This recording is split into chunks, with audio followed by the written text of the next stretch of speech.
Hebreos capítulo 1, versículo número 3, es la lectura que tendremos el día de hoy.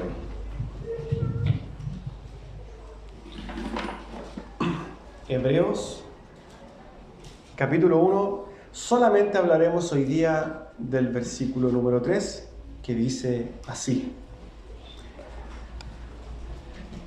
el cual, siendo el resplandor de su gloria y la imagen misma de su sustancia, y quien sustenta todas las cosas con la palabra de su poder, habiendo efectuado la purificación de nuestros pecados por medio de sí mismo, se sentó a la diestra de la majestad en las alturas. Por favor, toma asiento, hermano.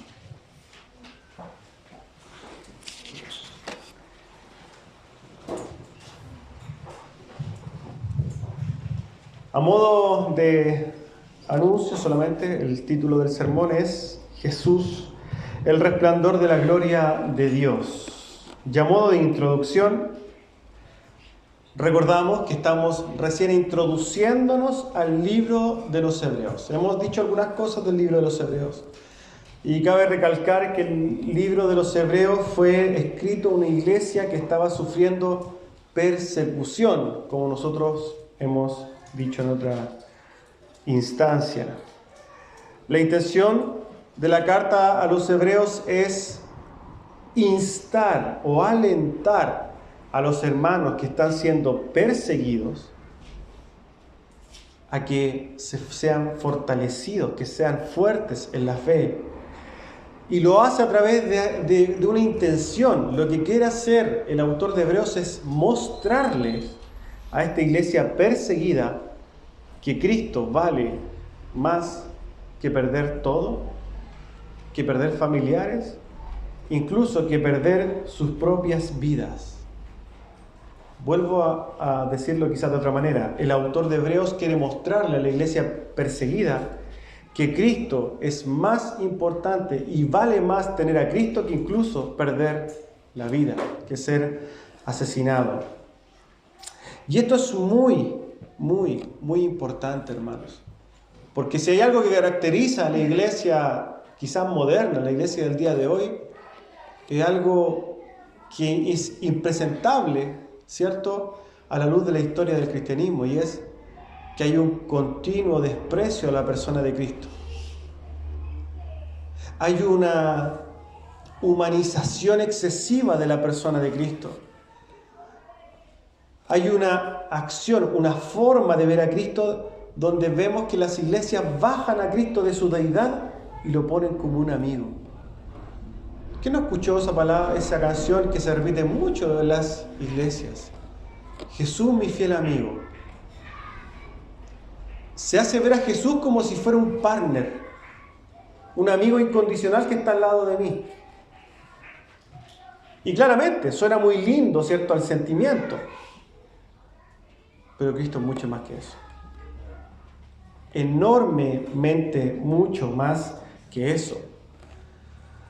Si hay un daño que se le ha hecho a la imagen de Cristo a las iglesias, es eso: bajarlo de su deidad.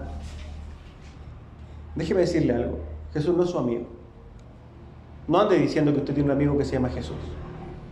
El Chavo del Ocho cantaba, ¿cierto?, que tenía un amigo que se llamaba Jesús. Oye, lo escuchan, ¿no se acuerdan de esas cosas? Jesús es mucho más que eso. Esa es una visión mundana de ver a Jesús. Yo espero que usted no ande diciendo que tiene un amigo que se llama Jesús, porque eso es rebajarlo. Usted tiene un Dios que se llama Jesús. Usted tiene un Rey que se llama Jesús.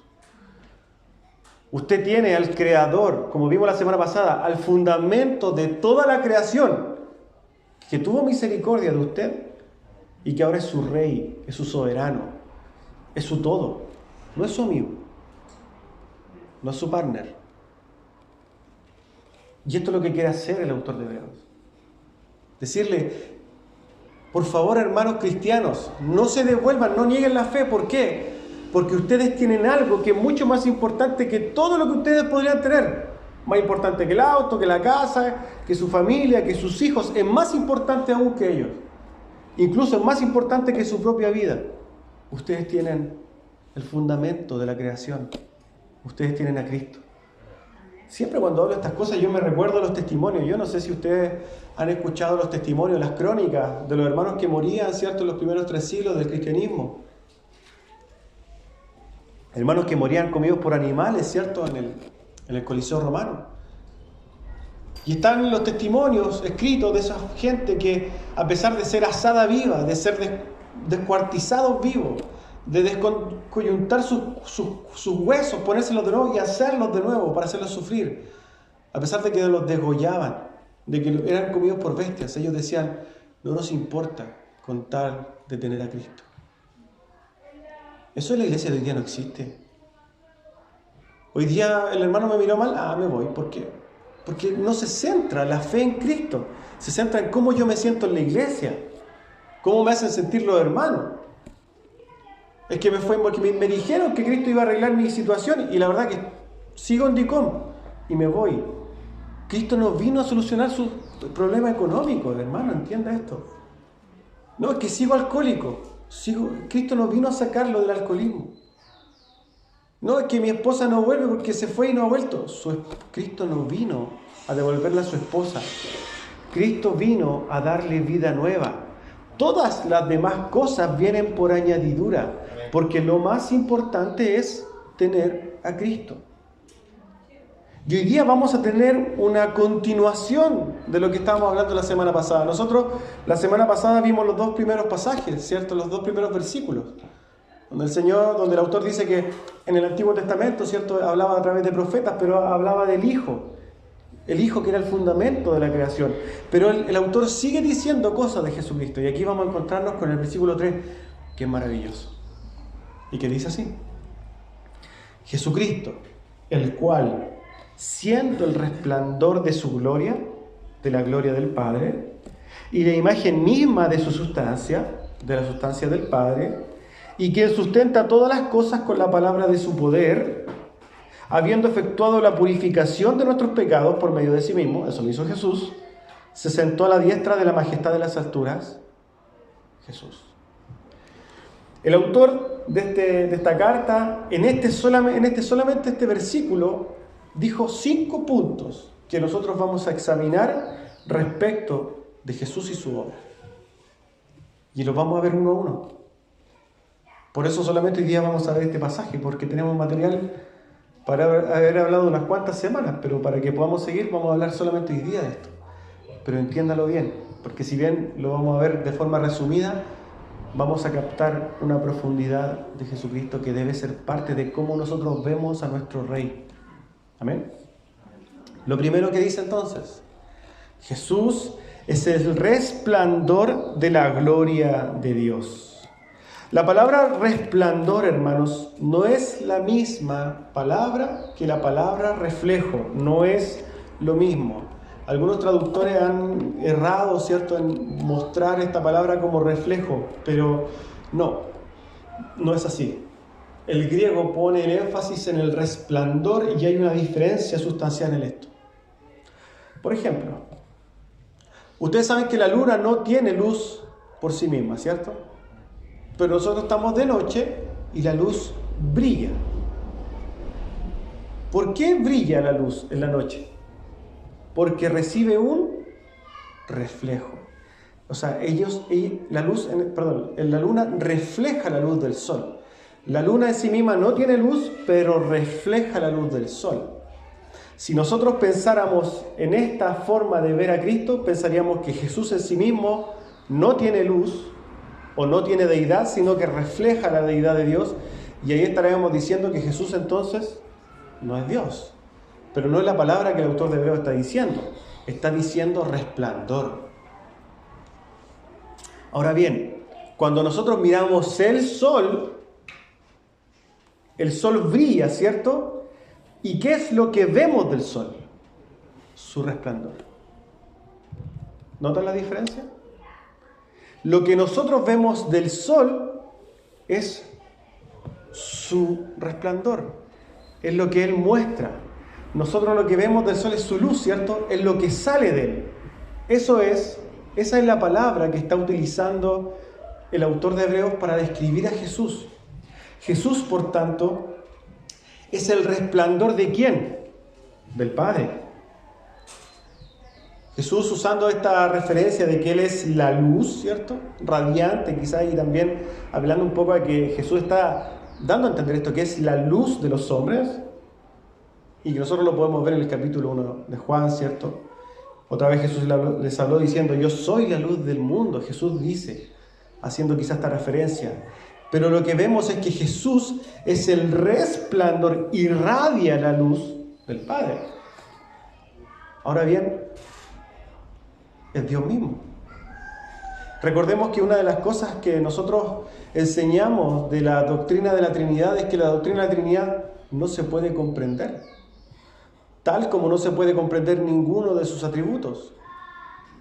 El que diga que puede comprender a Dios es un mentiroso. El que diga que intelectualmente puede comprender que no, que yo entiendo el amor de Dios, usted no entiende el amor de Dios. Usted entiende algo del amor de Dios, pero usted no entiende el amor de Dios. Es lo mismo con todas las doctrinas de Dios. Nosotros podemos comprender algo de la santidad de Dios, pero usted no comprende la santidad de Dios. Usted puede comprender algo de la Trinidad en este caso, pero usted no comprende la Trinidad y nunca la va a poder comprender. Nunca vamos a poder comprender nada de Dios. Solamente vamos a poder comprender lo que Dios revela. Y Dios en esta revelación nos está diciendo, miren, Cristo es el resplandor del Padre. Es como lo que irradia el sol, ¿cierto? Y que nosotros vemos. Asimismo, el hombre ve lo que irradia Dios en la persona de Jesucristo. El resplandor, en este caso Jesús, proviene del Padre, tal como el resplandor del sol viene del sol. Cristo, el resplandor, viene entonces de el Padre. Aunque nosotros podemos comprender que Jesús mismo es el resplandor. ¿Cómo entenderlo? Es muy difícil.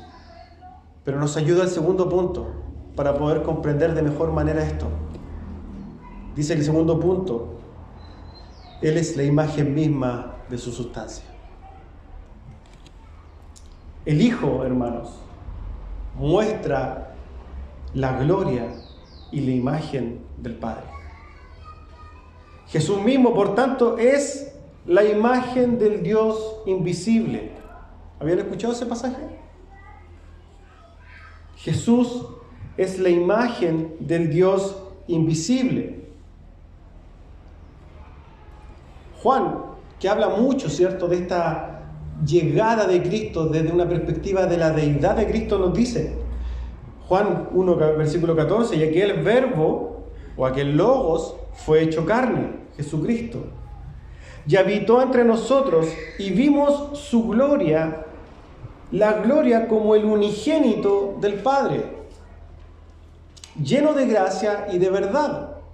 Nosotros que vimos a Jesús, vimos la gloria del Padre, vimos el resplandor de Dios en Él.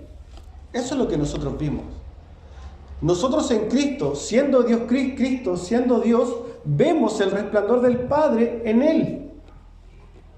Por tanto, Cristo, el resplandor, ¿cierto?, de Dios, es una extensión misma de la gloria de Dios, siendo Dios. El Hijo es la perfecta representación de Dios a nuestros ojos. ¿Dios se puede ver? No. Porque se muestra como espíritu.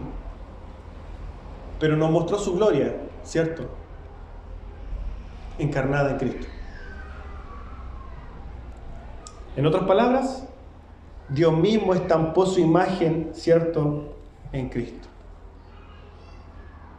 Pero siempre fue Dios. ¿No lo puede entender? Tampoco. La Biblia dice, es cierto, que y utiliza esta palabra, la imagen misma de su sustancia. Y esto se refiere y se utiliza mucho por ejemplo, cuando se imprimen monedas. Hay una matriz, ¿cierto?, que imprime una moneda.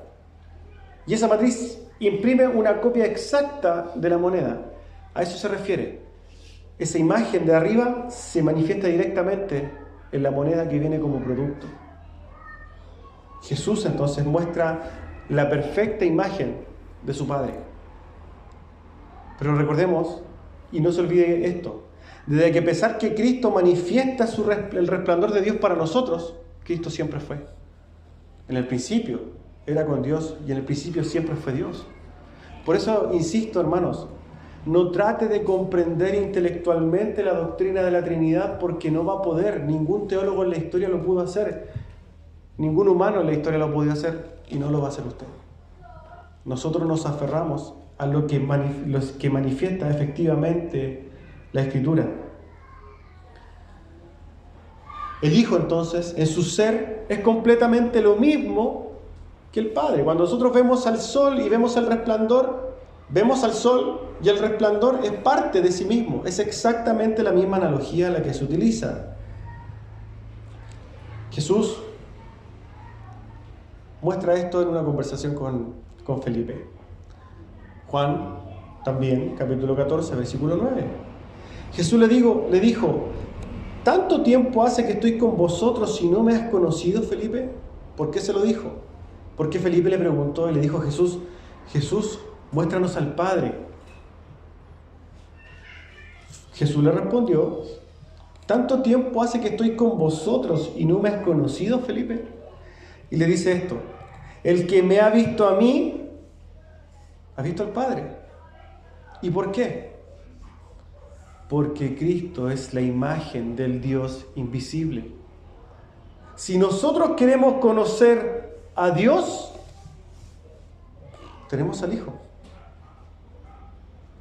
Si queremos saber cómo es la gloria de Dios, tenemos al Hijo. ¿Queremos saber cómo es la perfección de Dios? Tenemos al Hijo. Porque Él es la imagen misma de su sustancia. Él es el resplandor de la gloria del Padre. Hay cosas que nosotros no conocemos y no podemos ver de Dios, en este caso del Padre, pero las vemos en el Hijo, que también es nuestro Dios. Colosenses 1:15 es la que dice, Él es la imagen del Dios invisible, refiriéndose a Cristo. El apóstol Pablo está diciendo esto. Jesucristo es la imagen del Dios invisible y también es el primogénito de toda la creación. Es el fundamento de toda creación. El Hijo entonces lleva impresa la imagen misma del Padre. Si nosotros queremos conocer al Padre, tenemos al Hijo. El que me ha visto a mí, ha visto al Padre, dijo Jesús. Eso es lo que está mostrando. No lo entiende, estoy seguro, pero está bien, porque no lo puede entender. Lo que nosotros, vuelvo a decirle, vemos en lo que la Escritura revela. Y esa es la imagen misma de Dios. Lo tercero que muestra el pasaje es que Jesús, el Hijo, sustenta todas las cosas con la palabra de su poder. Recordamos que en el pasaje de la semana pasada, versículo 2, dice que Jesús, el Hijo, fue puesto heredero por sobre todas las cosas. Y en ese sentido, también el Hijo sustenta todas las cosas con la palabra de su poder. Jesucristo no solamente es el fundamento y el creador de todo el universo, sino que también es Él el que sustenta todas las cosas. Él habla y por su poder todas las cosas son sostenidas, incluso nosotros, incluso el mundo. El mundo, justos e injustos, regenerados y no regenerados, salvos y condenados, reciben la gracia común de Dios. Todos somos sostenidos por Dios. Todos y cada uno. Él habla y con su poder se mueven las cosas. Demos un. Él habla y con su poder se mueven las cosas. Hay un pasaje que se da en el contexto de un paralítico en el estanque de Betesda. Yo creo que más de alguno de ustedes lo ha escuchado. Habla de cómo el poder de Dios, ¿cierto?, fue dado del Padre al mismo Hijo. Dice así, para que usted lo pueda escuchar y vea lo que la Escritura dice. Juan capítulo 5, si quiere me sigue la lectura. Juan capítulo 5, versículo 19 al versículo 29. Escuche bien esto. Porque aquí vemos cómo Jesús recibe el poder del Padre para sustentar y para dar las cosas y para manifestar el poder de su palabra. Respondió Jesús y les dijo: de cierto os digo, no puede el Hijo hacer nada por sí mismo, sino lo que ve hacer al Padre. Porque todo lo que el Padre hace, a modo de reflejo, ¿cierto? Lo hace también, o sea, a modo de resplandor, también lo hace el Hijo igualmente. Porque el Padre ama al Hijo y le muestra todas las cosas que Él hace. Y mayores obras que éstas le mostrará, de modo que vosotros se maravillarán. Porque como el Padre levanta a los muertos y les da vida, así también el Hijo a los que quiere da vida. Porque el Padre a nadie juzga, sino que todo el juicio dio al Hijo. Recordemos que Jesús es el heredero no solamente del poder y todas las cosas, sino que también del poder de juzgar. Recordemos que ¿quién va a venir a hacer justicia al mundo? Cristo. No va a venir el Padre, va a venir su imagen. Cristo va a venir entonces a hacer justicia. Para que todos honren al Hijo como honran al Padre. El que no honra al Hijo, no honra al Padre que le envió.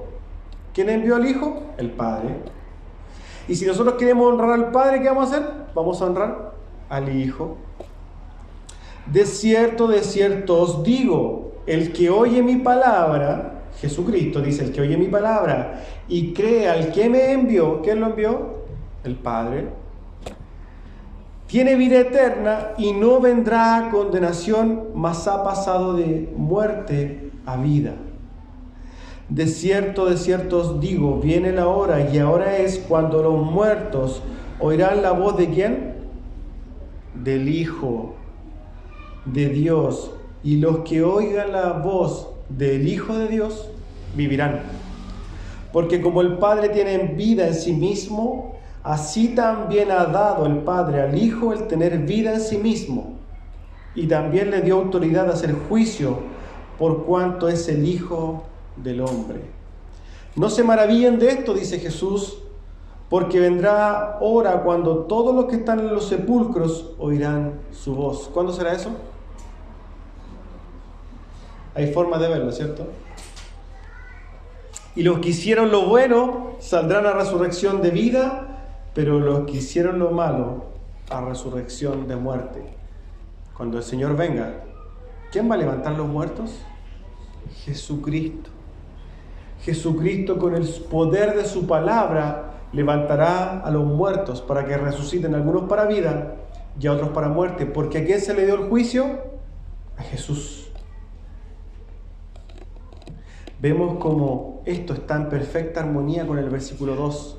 Jesús es el heredero de todas las cosas y tiene el poder por sobre toda autoridad, tal como lo vimos en el capítulo 1 de Efesios. El autor entonces tiene clarísimo lo que está haciendo. Está mostrando a Jesús como un Dios, como el Dios. Cristo gobierna el universo, Cristo gobierna todas las cosas, pronuncia una palabra y todas las cosas le obedecen. ¿Recuerdan que Jesús iba por el mar y cierto, y había una tempestad y Jesús dijo, cálmate? Y la tempestad se calmó. Le dijo al mar, serénate. Y el mar se puso sereno, porque todas las cosas están sometidas a sus pies.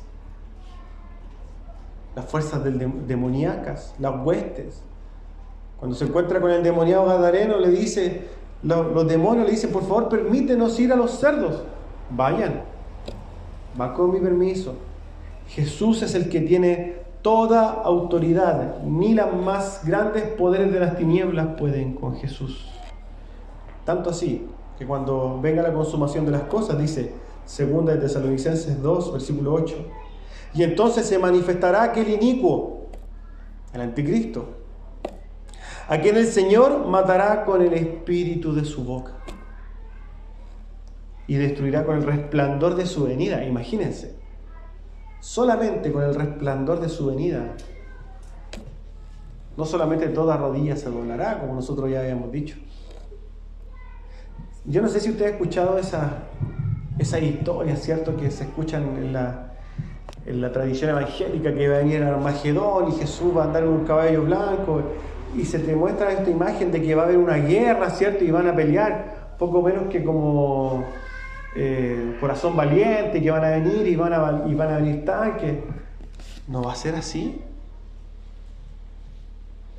Jesús destruirá todo lo que tiene que destruir, y va a justiciar solamente con lo que diga de su boca. Jesús no sabe kung fu, no es un espadachín, ni mucho menos. Solamente con el poder de su boca destruirá todo. Ese es nuestro Jesús. Ese es nuestro Dios. No es un amigo superdotado, es Dios.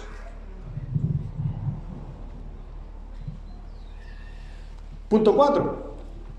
Lo que dice el autor. El Hijo efectuó la purificación de nuestros pecados por sí mismo. Aquí vemos entonces cómo el autor de Hebreos no solamente está hablando de la deidad de Cristo, de su poder, de su preeminencia por sobre todas las cosas, sino que está haciendo alusión a su obra redentora. Él cumplió, ¿cierto?, esta obra redentora, consumando, ¿cierto?, pagando en su carne el pecado nuestro. Jesucristo, nuestro sumo sacerdote, ¿cierto?, fue y pagó con esta función también sacerdotal nuestras culpas, proveyendo cierto sacrificio por nuestros pecados, y es por eso que nosotros nos reunimos aquí.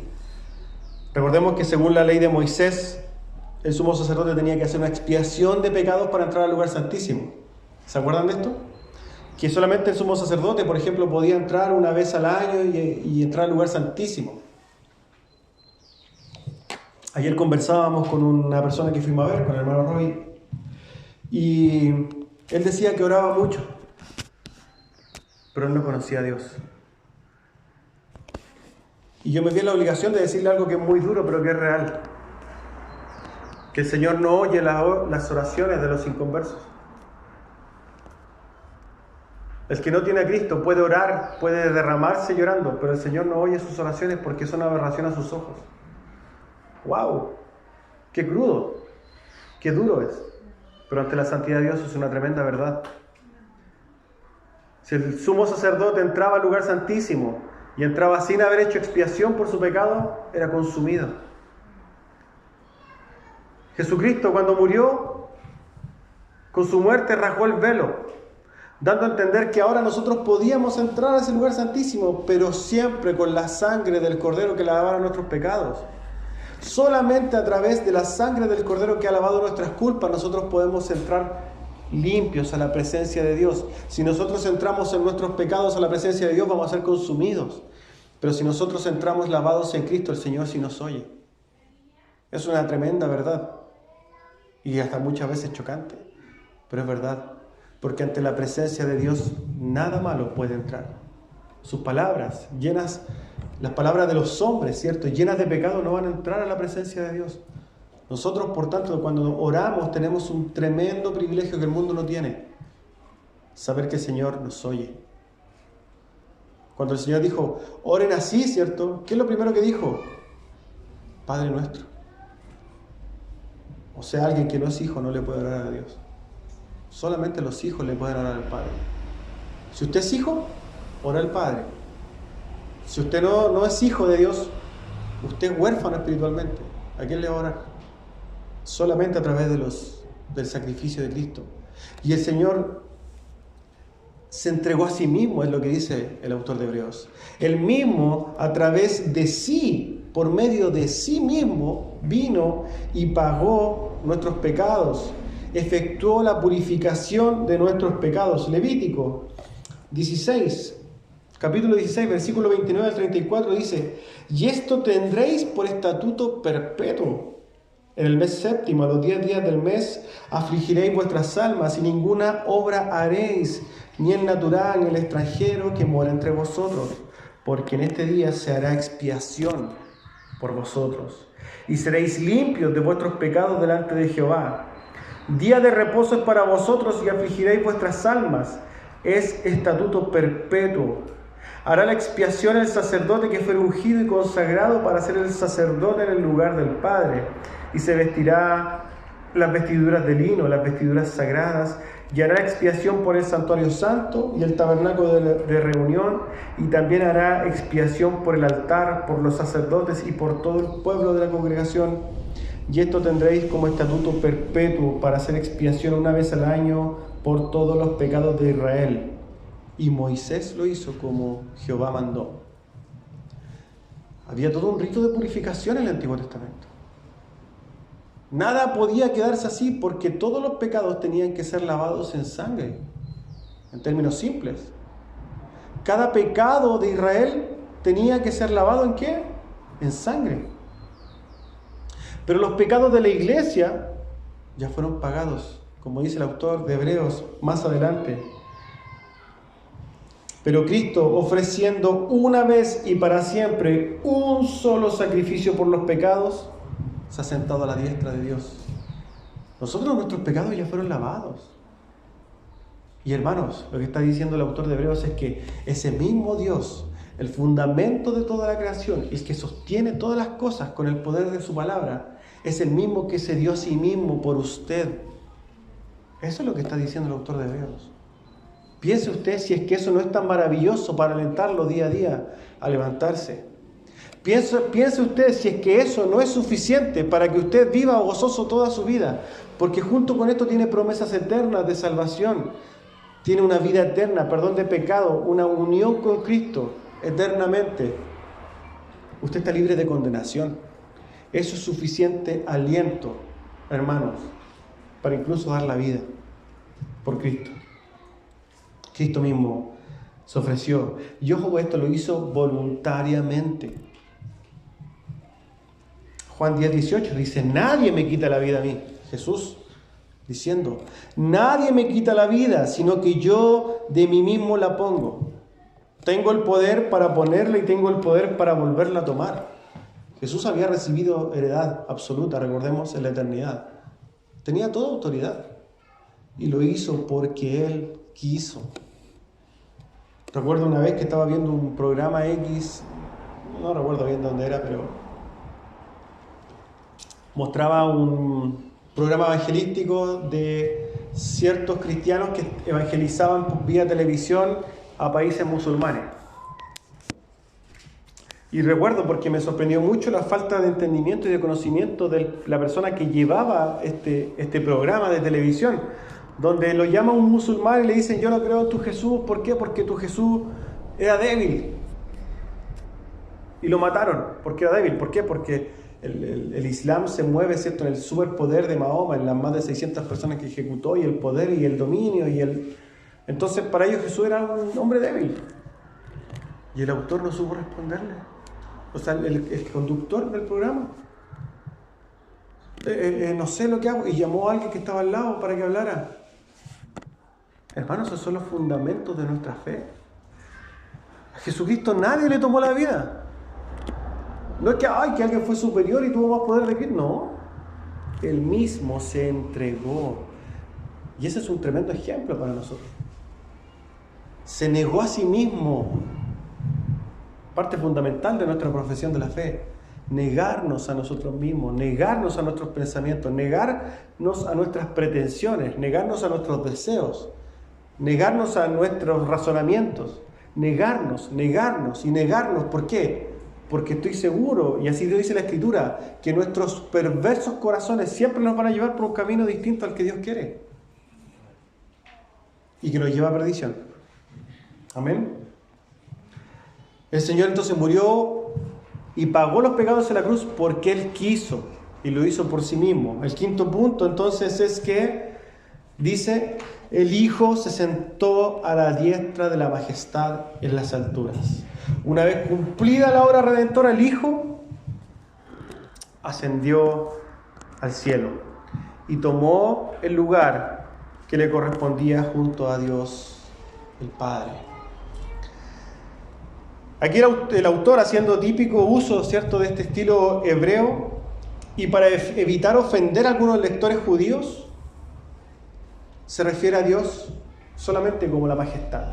Recordemos que los judíos en su contexto histórico, sobre todo en el primer siglo y en esos años, era muy celoso de utilizar la palabra de Dios, por tanto usó la palabra majestad para no herir susceptibilidades, pero sabemos lo que quiere decir, se sentó a la diestra de Dios. Ahora después utiliza más adelante textos donde dice y utiliza la palabra de Dios, pero particularmente aquí en esta introducción es más reservado al hablar de Dios. La idea de sentarse a la derecha de alguien significa, hermanos, un privilegio concedido a una persona a la que se quiere honrar. Cuando nosotros vemos que Jesús se habla de sentarse a la diestra de Dios, yo recuerdo desde chico en esta crianza católica que uno traía, y yo me imaginaba, ¿cierto?, a Dios el Padre, un viejito de barba sentado en un trono, y en un trono chiquitito al lado estaba Jesús sentado a su derecha. Y ojo que estaba sentado a la derecha, porque era la diestra, no estaba sentado a la izquierda, estaba sentado a la derecha.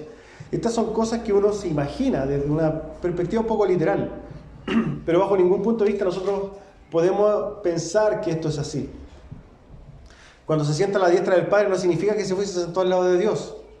No, tomó el lugar que le pertenecía como heredero, como poseedor, como dominador de todas las cosas. Se coronó de poder y de gloria, claro, y tomó la altura a la cual debía estar eternamente. Eso es lo que hace, sentarse a la diestra de Dios.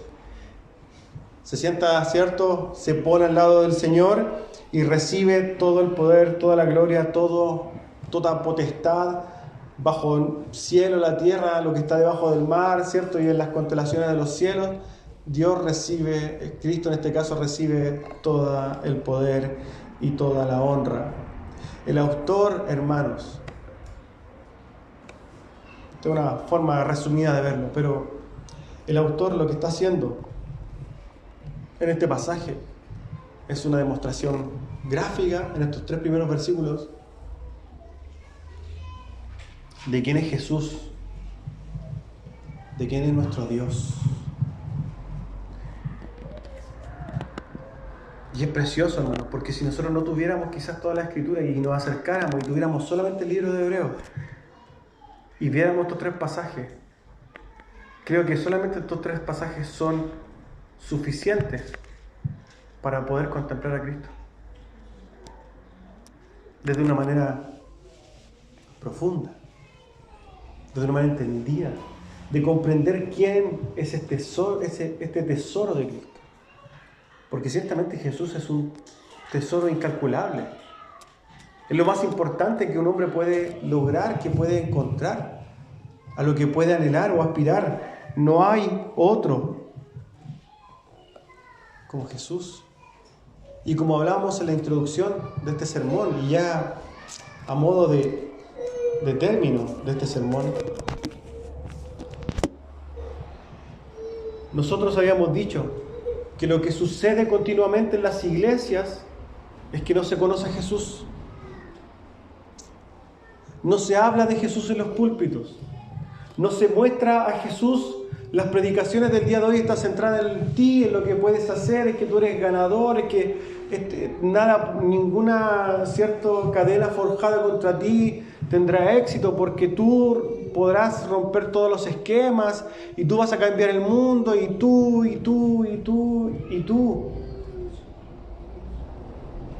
Pero eso es veneno. Porque el centro de toda la Escritura es Cristo. Y cuando la iglesia comprende quién es Cristo, no sucede lo que sucede en las iglesias normalmente. ¿Usted sabe lo que pasa en las iglesias? Las personas se desaniman. Un cristiano desanimado. Escuchen estas palabras como lo que son. Cristianos desanimados. Cristianos inconstantes. Cristianos con tremendas bajas espirituales.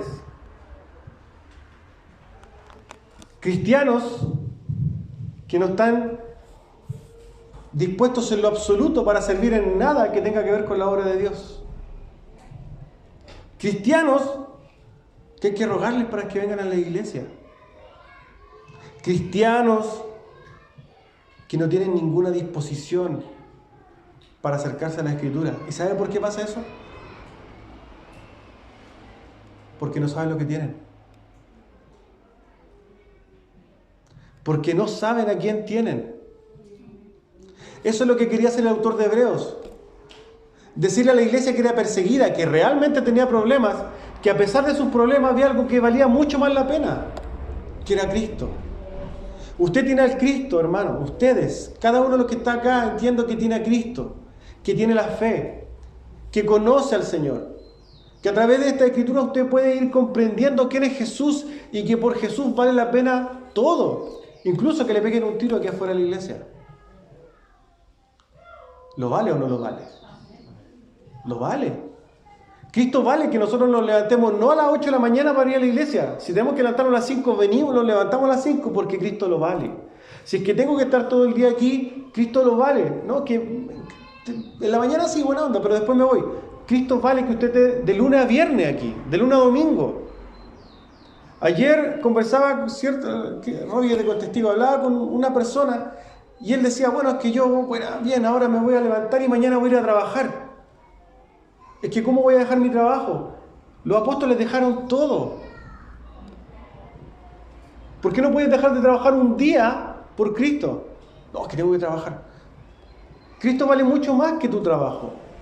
Cristo vale mucho más que tus quehaceres, Cristo vale mucho más que tus entretenimientos, que tu pereza, que tu flojera, que tu comida. Cristo vale mucho más que todas las cosas que tú puedas poner delante de Cristo. Porque Cristo es el fundamento de toda la creación. Cristo es el fundamento de tu vida. Cristo debe ser el norte de tu vida. Cristo es más importante que tus hijos. Y uno sabe lo que es tener un hijo. A uno le pasa algo a un hijo y se desfigura, se descontrola. Pero cuando nosotros le fallamos a Cristo no nos indignamos para nada. A nosotros le falta el respeto a uno de nuestros hijos y explotamos, ¿cierto? Pero cuando se le falta el respeto a Cristo, nosotros, buena onda. El apóstol Pablo dice que uno de sus dolores, de sus pruebas, era efectivamente esta continua ignorancia y la falta de respeto a Dios, era algo que él sufría. Hay un celo de Dios. Pero esto se va generando cuando uno conoce a su Creador, hermanos. Lo que sucede en las iglesias no puede sucedernos a nosotros. Por eso la predicación nuestra tiene que ser a Jesucristo y a este crucificado. Esto es lo que hablamos. Hermano, yo dejarle clarísimo algo. Si a usted no le gusta que prediquen a Jesús y crucificado, no es nuestro problema. Si usted quiere escuchar que usted es el mejor, que usted va a traspasar todos los límites y usted va a ser un ganador y usted quiere ser levantado con la mejor de las personas y va a tener prosperidad y va a tener empresa y va a cambiar el mundo, vaya a buscar una iglesia como esa, porque aquí nos vamos a transar la verdad del Evangelio, que es Cristo como el centro de todas las cosas. Y estamos convencidos de que por Cristo vale la pena perder incluso nuestras vidas. Debe preguntarse usted, a modo personal, hermano,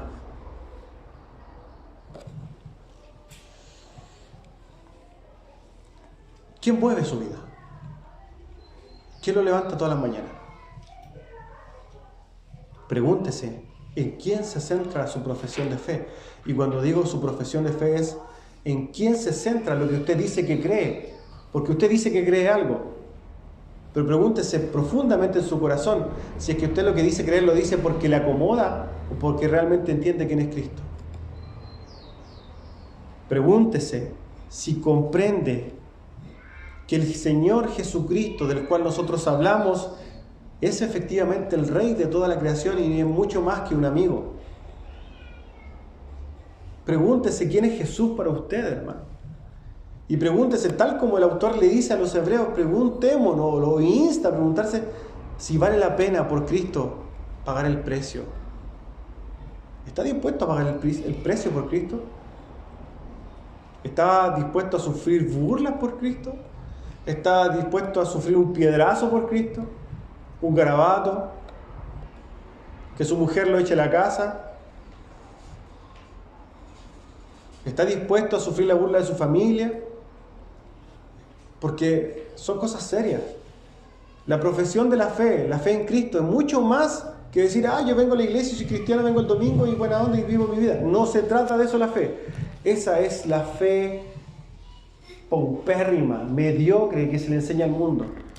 Que usted ve en toda la iglesia evangélica tanto, y venga el domingo y después usted haga lo que quiera. Esa no es la fe en Cristo. La fe en Cristo es morir a usted mismo cada día y poner a Cristo como el centro de su vida, y con todo lo que eso conlleva.